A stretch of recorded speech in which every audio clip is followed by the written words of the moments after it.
Breaking news చూస్తున్నాం. బీజేపీకి తమిళనాడు మాజీ బీజేపీ చీఫ్ అన్నామలై రాజీనామా చేసినట్టుగా ప్రచారం జరుగుతోంది. తన రాజీనామాను బీజేపీ చీఫ్ నితిన్ నబీన్కి అందించినట్టుగా చెబుతున్నారు. రాజ్యసభ సీటు తీసుకునేందుకు సైతం అన్నామలై విముఖత చూపినట్టుగా తెలుస్తోంది. త్వరలో తమిళనాడులో కొత్త పార్టీ పెట్టే అవకాశం ఉన్నట్టుగా కూడా సమాచారం వస్తోంది. పూర్తి సమాచారం ఇచ్చేందుకు మా నేషనల్ బ్యూరో చీఫ్ కళ జరుగుతున్నారు. ఎస్ కళ, రీసెంట్గా జరిగిన ఎన్నికల్లో కూడా ఎక్కడే యాక్టివ్గా పార్టిసిపేట్ చేసే సందర్భాలు ఏం కనిపించలేదు అన్నామలై. ఎందుకు అంత అసంతృప్తి దేనికి వచ్చిందనుకోవాలి? ఇప్పుడు రాజీనామా చేసినట్టేనా? క్లారిటీ వచ్చిందా? దాదాపు మనకు నిన్నటి నుంచి కూడా తమిళనాడు రాజకీయాలకు సంబంధించినటువంటిది ఉత్కంఠ రేపుతున్నటువంటిది. ఒకసారిగా ఇటు అన్నమలై రాజీనామా అన్నటువంటిది కూడా స్క్రీన్ మీదకి రావడము, ఒకసారిగా అటు తమిళ రాజకీయాలు అనుకోవచ్చు, ఢిల్లీ రాజకీయాల్లో కూడా దాదాపు వినిపిస్తున్నటువంటిది. గత వారమే ఇటు అన్నమలై రాజీనామా చేస్తారు అన్నటువంటిది దాదాపు కొంతమంది కీలకమైనటువంటి వ్యక్తులతో నేను మాట్లాడినప్పుడు మాత్రము ఖచ్చితంగా అంటే ఇప్పుడు జరిగేటటువంటి ఏదైతే ఉత్కంఠ రేపుతున్నటువంటి నిర్ణయాలు అనుకోవచ్చు అది గత వారమే జరుగుతుంది అనుకున్నాము, కానీ కొంత లేట్ అయింది అంటూ కూడా కొంతమంది కీలక వ్యక్తులు ఇచ్చినటువంటి సమాచారం. ముఖ్యంగా దాదాపు అంటే నిన్నటి నుంచి కూడా ఇటు అన్నమలై ఢిల్లీకి రావడము, ఈ రోజు ఉదయం నుంచి కూడా చాలా కీలకమైనటువంటి వ్యక్తులతో సమావేశాలు నిర్వహిస్తున్నారు. అంటే ఎవరికి కూడా మీడియా ముఖంగా కూడా ఎక్కడ కూడా కనపడకుండా ప్రత్యేకంగా అంటే ఎప్పుడు ఉండేటటువంటి ఆయన కర్ణాటక భవన్ అనుకోవచ్చు, తమిళనాడు భవన్లో ఎప్పుడు కూడా స్టే చేసేటటువంటి వ్యక్తి ఈసారి ఒక హోటల్లో ఉన్నాడు ఎవరికి తెలియకుండా.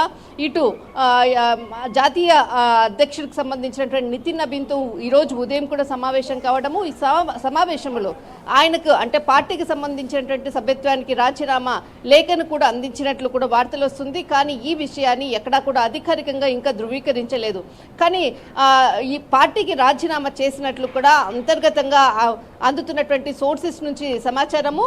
ముఖ్యంగా నితిన్ నబీన్తో దాదాపు 40 నిమిషాల పాటు పార్టీకి సంబంధించినటువంటి అసంతృప్తి, దాదాపు అంటే ఇటు తమిళనాడు ఎన్నికల్లో ఒకే ఒక సీటు గెలిచిన తర్వాత నెల రోజుల తర్వాత ఈ విధంగా తమిళనాడు రాజకీయాల నుంచి కూడా నిష్క్రమించేందుకు కూడా ఢిల్లీ వేదికగా వచ్చి ఇటు నితిన్ నబీన్తో కీలకమైనటువంటి సమావేశం. మరి ఆ సమావేశం అనంతరం కూడా బిఎల్ సంతోష్తో కూడా కీలకమైనటువంటి సమావేశం జరిపారు.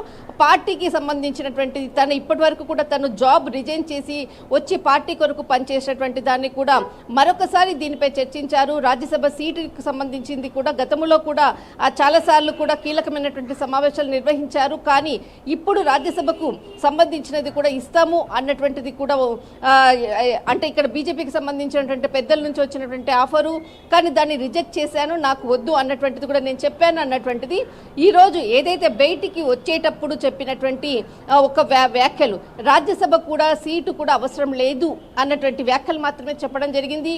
అనంతరం దాదాపు మరి కొద్దిసేపట్లో ఇటు కేంద్ర హోంశాఖ మంత్రి అమిత్ షాతో భేటీ అయ్యాక కీలక ప్రకటన చేసేటటువంటి అవకాశం ఉంది. అనంతరము ఇటు చెన్నైకి వెళ్ళి అక్కడ మీడియా ముఖంగా మాట్లాడుతారు అన్నటువంటిది మాత్రము ఇప్పుడు సోర్సెస్ నుంచి అందుతున్నటువంటి సమాచారం.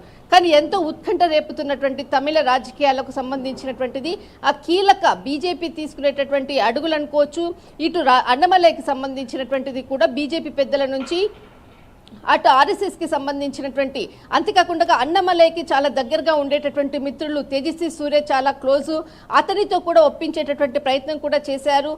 ఇటు తమిళనాడుకు సంబంధించినటువంటిది శ్రీనివాసన్, ఆమె ఇప్పుడు మహిళకు సంబంధించినటువంటి ఆమె ద్వారా కూడా ఒప్పించేటటువంటి ప్రయత్నం చేశారు. కానీ ఎక్కడా కూడా ఇటు అన్నమలై వెనుకడుగు వేయటం లేదు అన్నటువంటిది మాత్రం వార్తలు వస్తున్నాయి. మొత్తం మీద మాత్రం రాజీనామా ఇవ్వడం జరిగింది అన్నటువంటిది సోర్సెస్ నుంచి అందుతున్నటువంటి సమాచారం.